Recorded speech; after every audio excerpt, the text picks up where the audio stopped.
അല്ല ശർക്കര അത് ഇടണ്ട മോളെ, അത് കല്ല്. ഞാൻ പറഞ്ഞില്ലല്ലോ ഇടപെടണ്ടെന്ന്. എന്താ മോളെ നീ ഇങ്ങനെയൊക്കെ സംസാരിക്കുന്നത്? എന്റെ മോന്റെ കുഞ്ഞല്ലേ, അതിന് എടുക്കുന്ന എനിക്ക് ആഗ്രഹം ഉണ്ടാവില്ലേ? ശരിക്കും പറഞ്ഞാൽ ഭക്ഷണം വാരി കൊടുക്കേണ്ടത്, അതിനെടുക്കുകയും കളിപ്പിക്കേണ്ടതൊക്കെ ഞാനാ. കുഞ്ഞിന് തൊടാനും അയക്കുന്നില്ല, എടുക്കാനും തരുന്നില്ല എന്ന് പറഞ്ഞ എനിക്ക് വേറൊരു മോനുണ്ടാ, അതിന്റെ കുഞ്ഞിനെ കളിപ്പിക്കാന്ന് പറയേ? നിങ്ങളുടെ മോനാണെങ്കിൽ അതിപ്പോ എന്റെ ഭർത്താവാണ്.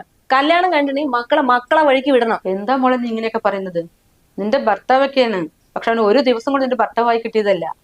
അവനെ പ്രസവിച്ച് വളർത്തി വലുതാക്കി അവൻ ഈ നിലയ്ക്ക് എത്തിക്കണമെങ്കിൽ ഒരുപാട് ഞങ്ങൾ കഷ്ടപ്പെട്ടിട്ടുണ്ട്. അത് ഒരുപാട് പ്രതീക്ഷയോടെ അവനൊക്കെ ഞങ്ങൾ വളർത്തിയത്. ഓ, നിങ്ങൾ നിർത്തുന്നുണ്ടോ?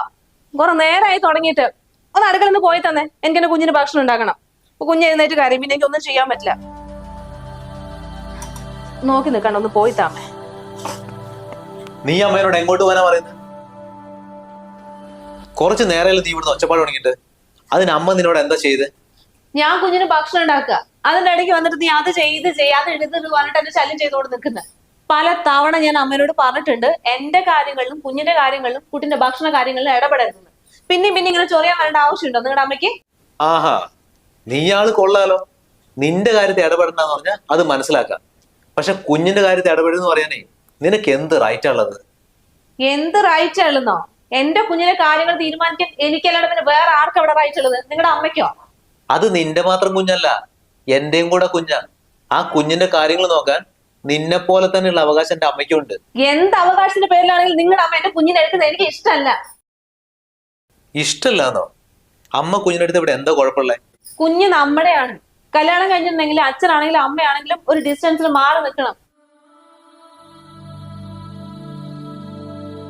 എന്തിനാണ് ഇങ്ങനെ മക്കളുടെ ജീവിതത്തിലും വേറെ കുട്ടികളുടെ ജീവിതത്തിലൊക്കെ ഇടപെടാൻ വരുന്നത്? ഓ, അപ്പൊ നീ നേരത്തെ പറഞ്ഞതുപോലെ മക്കളെ കല്യാണം കഴിഞ്ഞിട്ടുണ്ടെങ്കിൽ അച്ഛനും അമ്മയും നമ്മൾ വൃദ്ധസ്ഥാനത്ത് കൊണ്ടാക്കണം അല്ലേ? അതൊക്കെ ഒരു ഫാഷൻ ആണല്ലോ. അങ്ങനെ ആക്കണ്ട വന്നാൽ ആക്കണം. വെറുതെ കൊണ്ട് തള്ളാനൊന്നും ഞാൻ പറയുന്നില്ല. മാസം മാസം പൈസ കൊടുക്കണമെങ്കിൽ അതും കൊടുക്കാം. അങ്ങനെയെങ്കിലും ഈ ഒരു ശല്യം നമ്മുടെ ജീവിതം ഒഴിഞ്ഞിട്ട് കിട്ടുമല്ലോ. എനിക്ക് എന്റെ ഭർത്താവിനും കുഞ്ഞിനും എന്റെ സ്വന്തമായിട്ട് വേണം. അതിന്റെ ഇടയ്ക്ക് ഒരാളും പാടില്ല. നിർത്തടി അവിടെ. കുറെ നേരം നീ അമ്മയെ കുറിച്ച് ഓരോന്ന് പറഞ്ഞുകൊണ്ടിരിക്കുന്നു. മോളെ ഞാൻ ഇന്ന് വരെ എന്റെ സ്വന്തം മോളായിട്ടാ കണ്ടിരിക്കുന്നത്, വേറൊരാളായിട്ട് കണ്ടിട്ടില്ല. നിങ്ങൾ സന്തോഷത്തോടെ ജീവിച്ചാൽ മതി, ഞാൻ വേണമെങ്കിൽ മാറിത്തരാം. അമ്മ എങ്ങോട്ട് മാറാൻ? അമ്മ എങ്ങോട്ടും പോകുന്നില്ല. മാറേണ്ടത് ഇവളാണ്. എന്റെ ഭർത്താവ് എന്റെ കുട്ടി, എന്റെ ഭർത്താവ് എന്റെ കുട്ടി, ഇങ്ങനെ ഭ്രാന്ത് പറഞ്ഞ് നടക്കുന്ന പരിപാടിയില്ലേ, അത് നീ നിർത്താൻ പഠിക്കേ.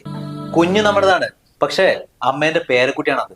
അതുകൊണ്ടേ നമ്മുടെ കുഞ്ഞിനെ അമ്മയ്ക്ക് എടുത്തിട്ട് ഭക്ഷണം കൊടുക്കാനും താലോലിക്കാനും കൊഞ്ചിക്കാനും ഒക്കെ അധികാരമുണ്ട്. അതിന് നിന്റെ പെർമിഷന്റെ ആവശ്യമില്ല.